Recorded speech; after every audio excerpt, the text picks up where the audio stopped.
Aqui é o professor Charles da Oficina do Estudante e uma dica para o seu vestibular na área de linguagem. Os vestibulares têm optado por questões a respeito de funções da linguagem muitas vezes. E a teoria para respondermos às perguntas sobre funções vem lá de um russo chamado Roman Jakobson, que preparou um esquema em que ele previa controlar a partir de então esse processo de comunicação. Para ele, a comunicação se dá em torno de meia dúzia de elementos. O primeiro deles seria o emissor, aquele que emite uma mensagem.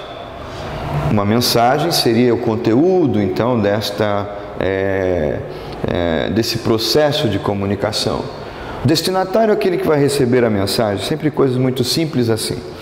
O canal, a mídia, o meio que utilizava o emissor, ou que utilizaria o emissor para fazer chegar a mensagem ao seu destinatário, né? Para isso, é lógico que é preciso que emissores e destinatários estejam combinados sobre o uso de um mesmo código. A linguagem, enfim, que vai servir de forma de comunicação entre esse emissor e esse destinatário. Obviamente também que, pensando que o sistema de comunicação esteja em funcionamento, ele levava em conta que isso acontecesse dentro de um mundo, um tempo, um espaço, um grupo social, aquele chamou de referencial ou referente. E nesse sentido podemos chamar também de contexto. Bom, imaginando que se dermos ênfase a um ou outro elemento desta cadeia comunicativa, teremos então preferência por uma ou outra característica. O senhor Roman Jakobson acabou dizendo que ênfase em um elemento gera uma certa função da linguagem. ênfase em um outro elemento, uma outra função. Dizia ele, se quisermos enfatizar a primeira pessoa do discurso, aquele sujeito que emite a mensagem, e portanto, quando ele mostra seus estados de alma aqui no mundo em que ele está colocado, enfim, centrado no próprio eu, na subjetividade, dizemos que tem aí uma função expressiva ou emotiva da linguagem. Desde coisas do cotidiano como, não estou me sentindo muito bem, ou quem sabe, né? Eu deixo a vida como deixo o tédio do deserto, o poente, o caminheiro, assim como dizia o romântico Álvares Azevedo, são expressões de estados de alma do próprio sujeito falante, função emotiva ou expressiva. Mas ele também foi verificar que às vezes queremos centrar ou enfatizar a figura do destinatário, manipulando esse destinatário, argumentando com esse destinatário, mudando a posição do destinatário. Enfim, dizemos, uma função apelativa, conativa, que movimenta o outro para fazer aquilo que você deseja que ele faça. Sim, uma manipulação. Ora, o discurso argumentativo, ele em si já sempre apelativo. Nós podemos chamá-lo conativo, para obrigar o outro a agir com você.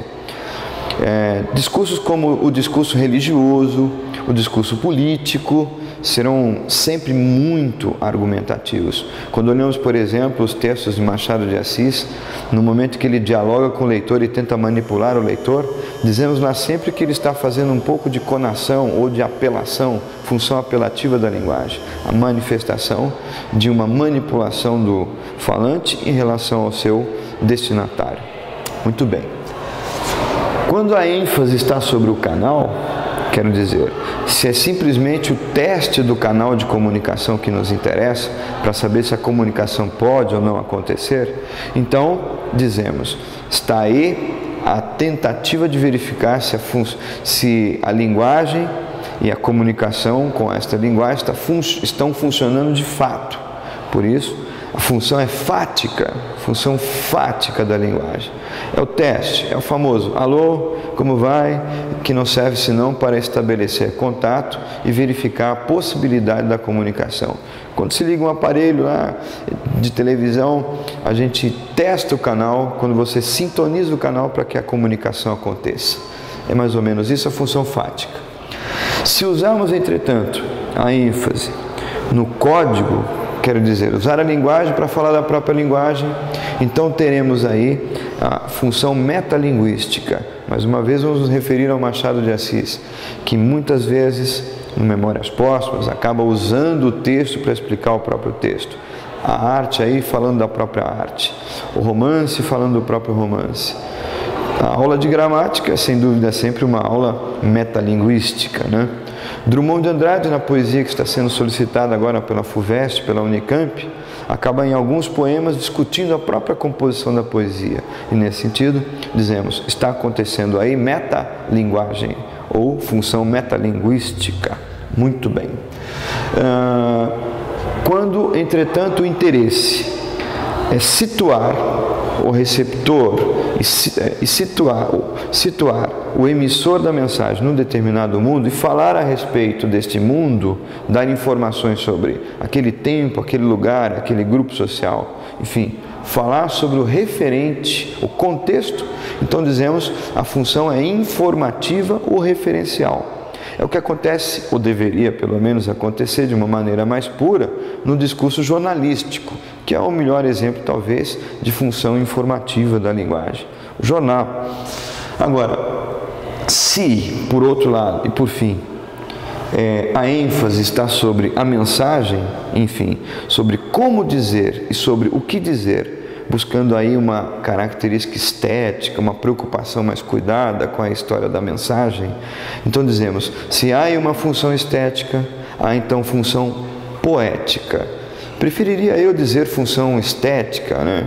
Função poética, às vezes confunde as pessoas que vão acabar achando que só a poesia seria o exercício da função poética, mas não. Todo discurso de arte trabalha com a função poética, porque preocupado com a beleza, com a forma e com o conteúdo belo da mensagem. Muito bem. 6 elementos compõem a comunicação e, dependendo do que enfatizemos, 6 diferentes funções para a linguagem. Um abraço, até a próxima dica.